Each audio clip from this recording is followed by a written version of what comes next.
You're listening to Design Between the Lines, the only design and home furnishings podcast where we talk with the movers and shakers, industry innovators, and lifetime legends of the home furnishings industry.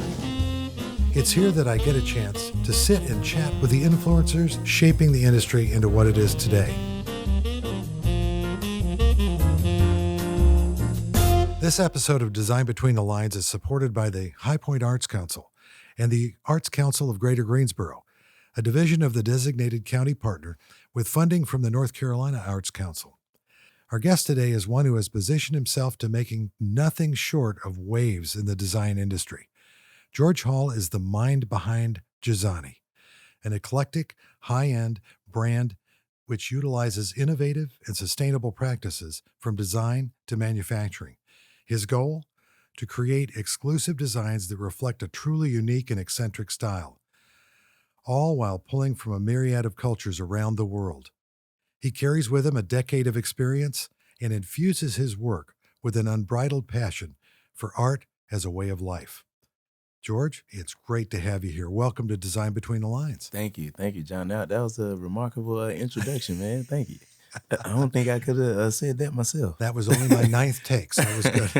Thank you very much. Thank you. It's seriously, it's. I've heard so much about you. First time I met you, I knew we needed to have you on the show. So I'm just welcome. Thank you.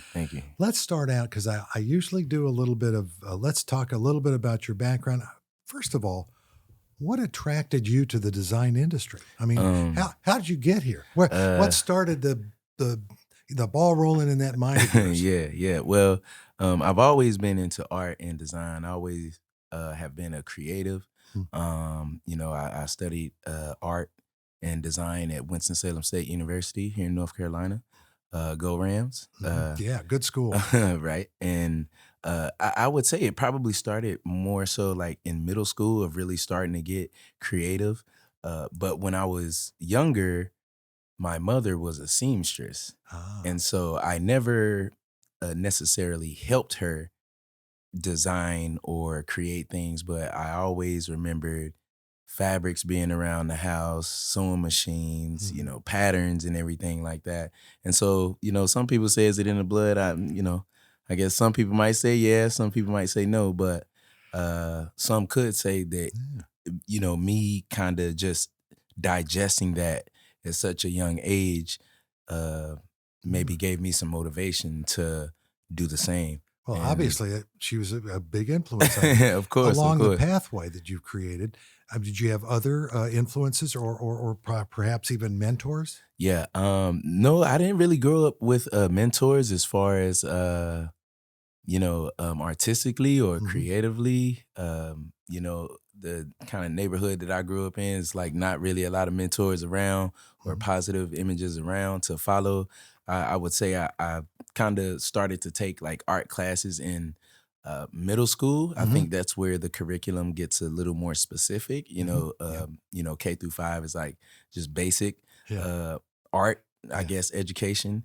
And after middle school, it started to get a little more intricate and specific as far as different mediums. And then I would say probably my first time designing clothing was when my mom bought me like a blank jersey from like Big Lots or something like that and bought me some iron-on letters. I was talking to her about like, I want to make my own shirt. I want to make my own shirt.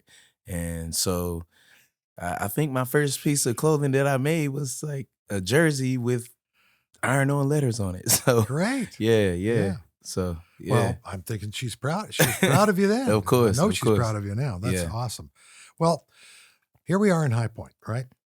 How is being here in High Point, surrounded by the home furnishings industry, influenced your career?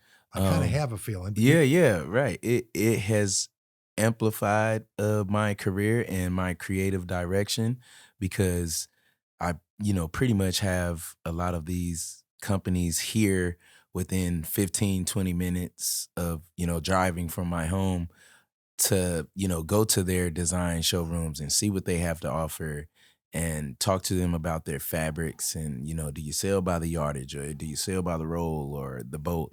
And so I would say just being in such a creative industry anyway. Mhm. And just being around that, you kind of, I always feel like creatives flourish when they're in that environment. Uh, And so High Point is that environment. so And that's the relationship yeah, exactly, between the two. exactly. Yeah, Yeah. And yeah. so the fact that I utilize upholstery and some furniture fabrics for some of my pieces, it's just kind of like it ties in together. And with me having such a specific niche in, what I do, Mhm. and it's kind of like, you know, it's kind of I have my own path where I can forge the relationships and the bonds.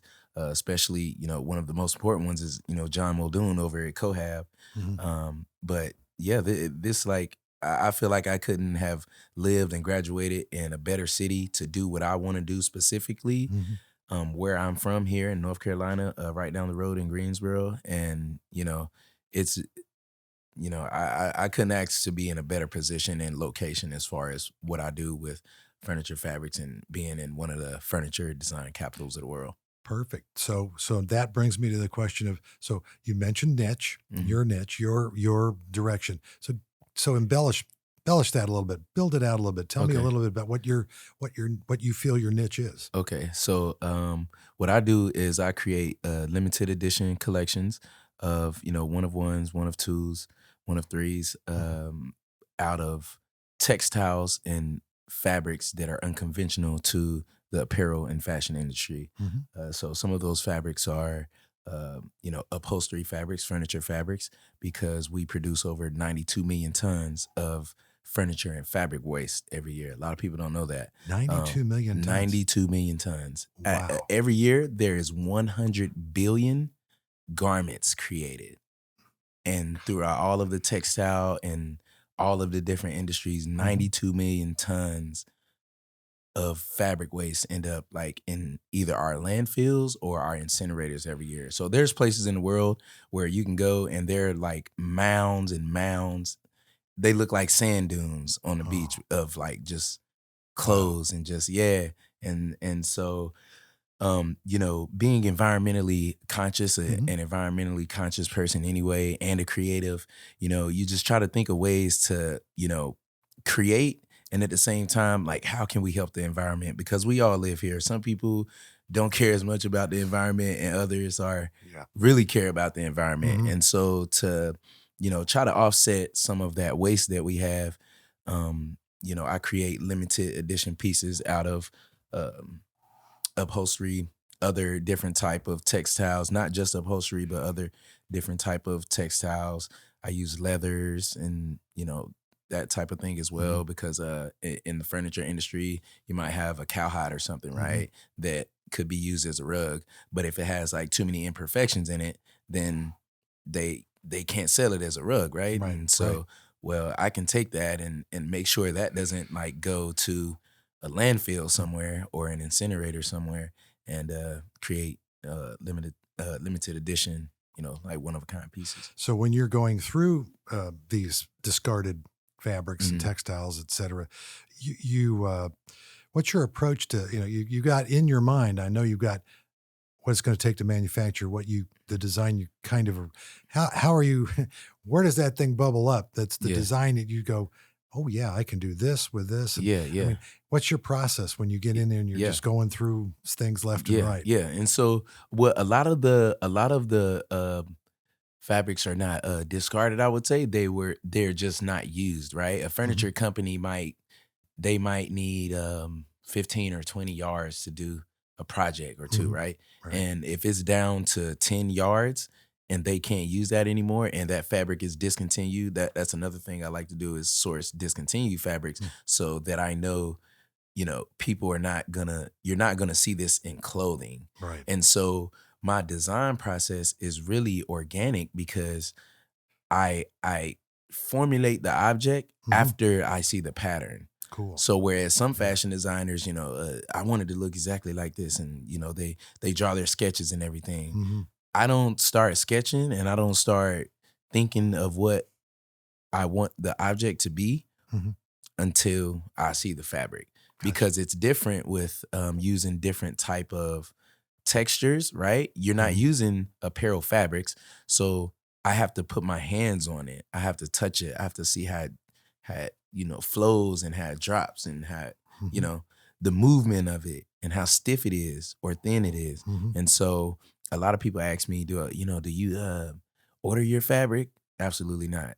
You know what I mean? Yeah. I can't order, fabric that might be outdoor fabric and try to make a jacket out of it. It might be too stiff. Yeah. So, it's all about the touch and the feel and seeing it and seeing the hues and the colors and feeling it. And once I do that, if I feel like, okay, yeah, I can kind of see this as this or that, or, then that's how that process Well, goes. tell me what makes your, and you're almost there right now. You've kind of filled in some of the details.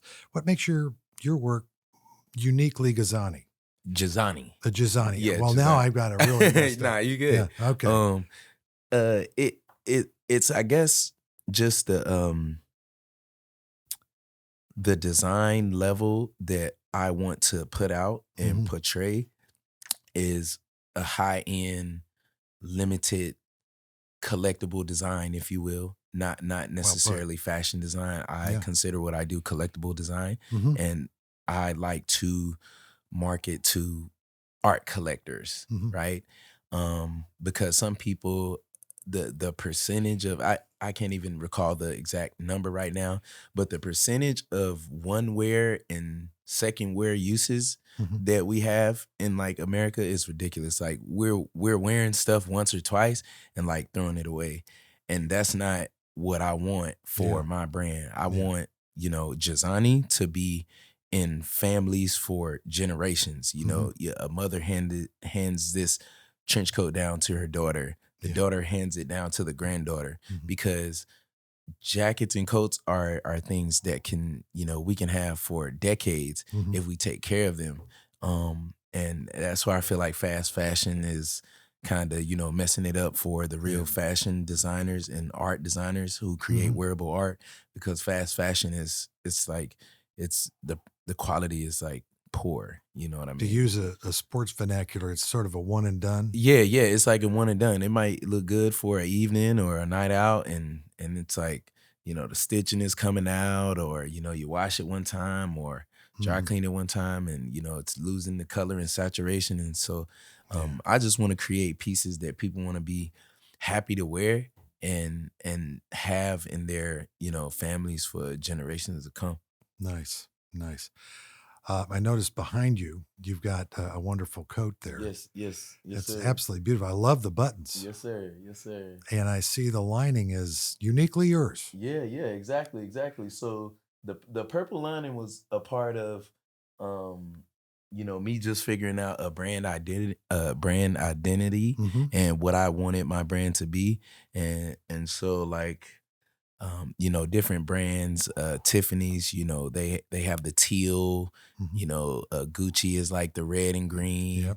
Yep. Everybody has their signature. Right. And so the first couple of jackets that I created, they were pretty much just, the lining was one of the colors that was in the fabric. Right. And so I can't remember the day, but one day I woke up and I was like, man, what's my brand identity? What's specifically mine? And purple is a very powerful color. It it signifies power and royalty, and those are the type of things that I want people to feel when they wear my pieces. I want you to feel important. I want you to feel royal. And so that's definitely, Well, who's going to turn that down? I know, right? Exactly. Yeah, exactly. Well, so I'm gonna say this.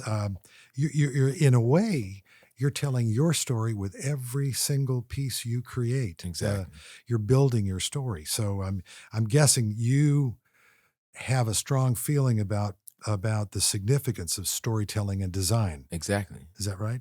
Of course. Yeah. I think creatives, that is what really makes us creatives, because we're able to produce something, and some people might say, "Oh man, it just looks like paint on a canvas."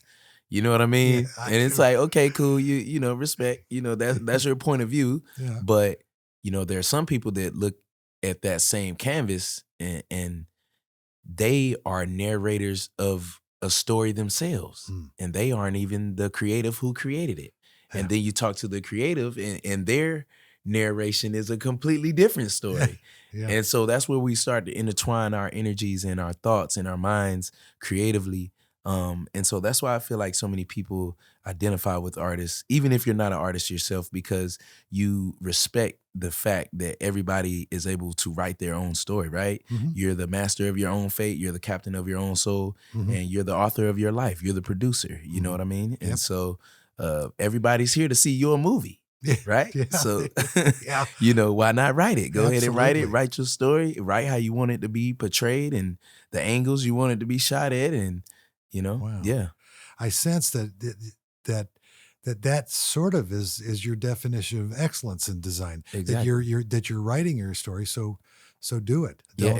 There's exactly. no real excellence in design. There isn't, and that's part of why I became an artist, because growing up in the manner that I grew up and where I grew up in the neighborhood and everything like that, Mhm. everybody's always telling you what to do. You know what I mean? Yeah. Everybody's do this, do that, don't do this, don't do that, do this, do that. Yeah. And I think when I got to when I arrived at college, or shortly after high school, because I won a couple of design competitions Mhm. and North Carolina State Fair when I was in high school, and so that's what kind of Wow. really That's really great. sparked off the like, hold on, man, I might be pretty good at this. And so from there, I was just like, man, I'm tired of people telling me what to do, man. I just want to like do it how I want to do it. You know what I mean? And Mhm. create how I want to create. And Mm. I feel like being an artist really gives you that opportunity to just, write your own story, man. Oh, You, that you is don't have cool. to be a character in somebody else's book. You can write your own book. That's good, especially one that doesn't make it to the end of the book. You Exactly. don't want that to be that. You don't want to be that one. Yeah. Right, exactly. Yeah. Basically, we chatted a little bit about this before we started the show. It seems to be there's a surging interest in eh, the maker movement Hmm. in all respects, not just home furnishings, but any uh, any person that's making and creating their own design and making that design, whatever it may be. What impact do you feel um, this will have, or maybe already has Hmm. had on the design industry? Is that a thing it's a movement now? It's really Yeah. I think a lot of things, I think, lead back to square one, which mm, was the pandemic. yeah. A lot of people were in very tough financial situations. Mhm. Didn't know how they were going to pay their bills, and Yeah. hoping to receive money from the government because a lot of jobs were deemed non-essential, right? Yep. And so I think people saw that all the work that they were putting in for other people, and making the money that you're making for a company somewhere. I think a lot of people have desires to do something else, Mhm. but we get caught up in having to pay the bills, and you know what I mean? It's Yeah. like Yeah. I can't live off my desires, right? Yeah. I can't pay the bills off desires and Mhm. my passion and what I want to do all the Mhm. time. But I think the pandemic really reprogrammed how we think about living and life, and just look, man, this is what I like to do, so I'm gonna try to do it. And so that's what I feel like is very a special thing about what John is doing over at Cohab. Mhm. He's creating maker spaces Yeah. for artists, designers to be able to come in. What we want to do there is create a complete creative ecosystem. Mhm. So I mean, whether you're in art, design, furniture, interior design, yoga, meditation, education, Mhm. we just want to build like a complete compound Mhm. for creatives, artists, makers, co-work spaces. Even we also have a revolving food truck there as well, Mhm. with Short Street, the Short Street Group, Mhm. and we're inviting culinary professionals. That's Mm. culinary arts. Yeah. That's art as well. Yeah. So we're inviting culinary artists to come in, utilize the food truck, You know what I mean? If you don't have your own Mm-hmm. food truck, but you have a culinary business and you're a culinary artist, Yeah. then, come in and utilize our kitchen there. It gives them exposure. Exactly. It Yeah. gives everybody exposure. So, I mean, I just feel like the co-working spaces are taking over as well. Mm-hmm. Again, after the pandemic, a lot of people have figured out that, they jacked the prices up on mortgages, on rent, everything. And so the brick and mortar is not the number one priority anymore for a lot of artists, designers, and creatives. Yeah. Co-working spaces, being able to come together, exchange energy, exchange ideas and creativity, and not have to worry about the overhead of having your own studio. Yeah. I think is very attractive to a lot of people. And so I do feel um I don't feel it's a movement. I feel it's just the way that things are starting to be now. Mm-hmm. And so people are really starting to bet on themselves. Yeah. And I think you're I'm getting the feeling that you feel about your generation and the ones coming after you Mhm. that you see coming up, yeah, that collaboration is extremely important. exactly. And I Exactly. think that's what you just described earlier. So more power to you. I think I totally agree with that. Uh, I'm going to mention at this moment because you mentioned John Muldoon and Cohab Space. Cohab Space is a location on English Road in High Point, North 1547. Carolina, Yep. 1527. 1547. Thank you for being. So let's say that again. 1547 West English Road. Awesome. Yep. That's Cohab Space. So those of you who visit High Point, first timers or people that have been here for markets or come from markets, stop by, see Cohab Space. I think Please you will come see be us. astounded. Please come see us. Okay. And John owes me a free lunch for that one. No, I'm kidding. Okay. I got you. There you go. Your hopes for design and fashion industry. Literally, we just talked about that. Was something I wanted to cover, but let's talk a little bit about, because everybody has them. I know I have. You've had some great successes, and you've had what we'll refer to as learning experiences. Yeah, exactly. Right? Tell me one of your maybe a surprising success. You didn't think it was going to happen, and then it did. Got one of those? Probably furniture market, man. Probably furniture market. Me being in Cohab Space, and this was my first year presenting. Was it? Okay. Yes. I've attended furniture market for about 5 years now.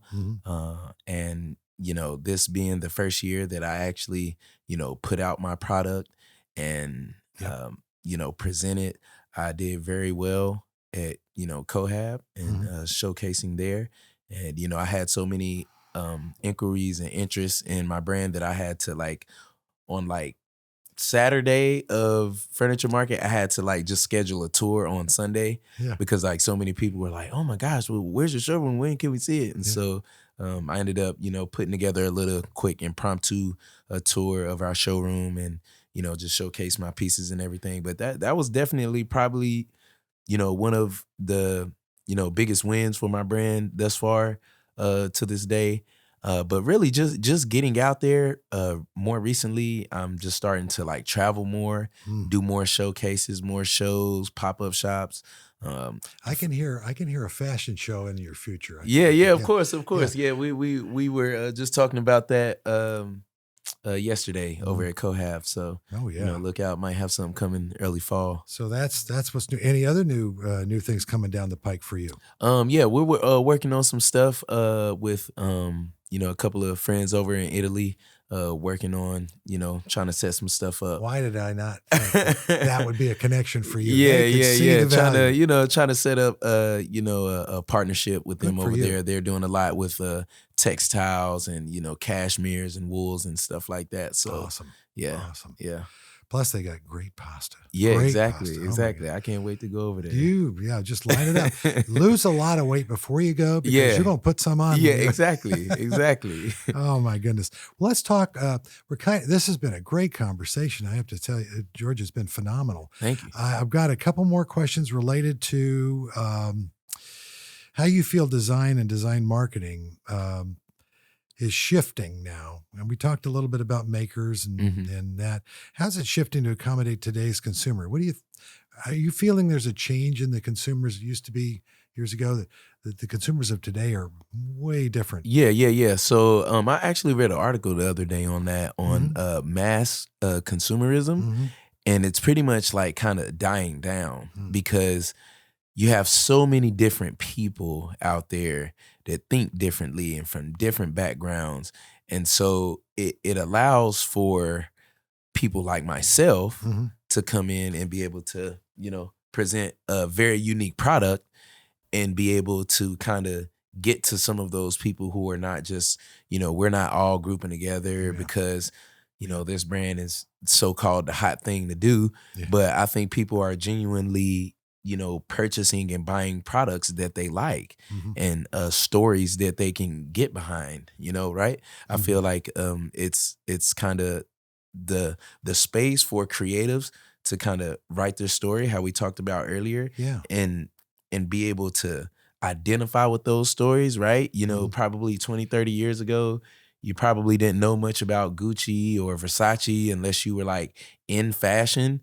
And with social media, like information is like that. Yeah. And so you're having to portray yourself and tell your story, and people are identifying with that. Mhm. And so I definitely like pride myself on being a designer Mhm. that, people can reach out and get in contact with. We spend a lot of money you know, with designers and brands that, wouldn't sit down and have lunch with you. You know what Yeah. I mean? If, Yeah. No, if they'd have their sit down and have coffee with you, man. they'd You know have what I mean? they'd have their people do Yeah, that. yeah, Right? yeah, right. Exactly. Have people do it. You know what I Yeah. Yeah. mean? Tell me what it was So like. Give me the notes. yeah, right. Yeah. So I actually love the traveling Mm. and touching people and shaking their hands and looking into their eyes and like feeling their energy and feeling their excitement behind my brand and what I'm doing. And so that, that's really, that's pretty much it on that, man. I Well, just that was good. That brings me to a good question. As we talked about this earlier before the show, uh, what would your advice be? Let's say we have a lot of audience that's our students. There are yeah. people that are maybe mid-career and sort of like what it was like back at COVID. They're they're thinking, I don't really like what I'm doing. I'd like to. I'm thinking about design. I've had an Yeah. interest. I want to go. I mean, does someone who wants to maybe think about a career in fashion like Mhm. yourself or in home furnishings or in neck of the woods, what would be your advice to them like right now, especially a student, let's say? Okay, a student, I would say focus on the 4 B's. The 4 B's are going to be business, brand, bond, and brains. All right, I'm going to say that one more time. Yeah. Focus on the 4 B's. That's business, brand, bond, and brains. Of course, the business aspect, make sure your business is in order. Make sure you're handling your business. Make sure if you're a business owner, have your paperwork together. Everything needs to be in order and Yeah. correct and exact. Then your brand. Make sure you think long and hard. Don't just try to force yourself to come up with it and I'm gonna have my branding in a week. Yeah. Don't do that to yourself. It probably took me a couple of years to come up with Gezzani and what I wanted to do and how I wanted to do it. Like you said, I've put 10 years into this. So it's been a lot of refining and fine tuning to the Mhm. process. And so brand would definitely be just building your brand, Mhm. right? Building Right. yourself, figuring out exactly what you want to do Right. and then executing on that, right? Well Making put. sure that you you have to know what you want to do Right. to focus your thought on it, and then you have to actually put your hands to it and work toward it. The bonds is one of the most important things because your relationships and who you choose to partner with and work with is going to be intricate to your success. Um, a lot of people say it's not what you know, who you know, Hmm. Well, because who yes. you know will tell you what you need to know, Yeah. right? Yes. And so make sure that we're building those bonds with other students, right? Mhm. Other creatives. Build those bonds with your professors.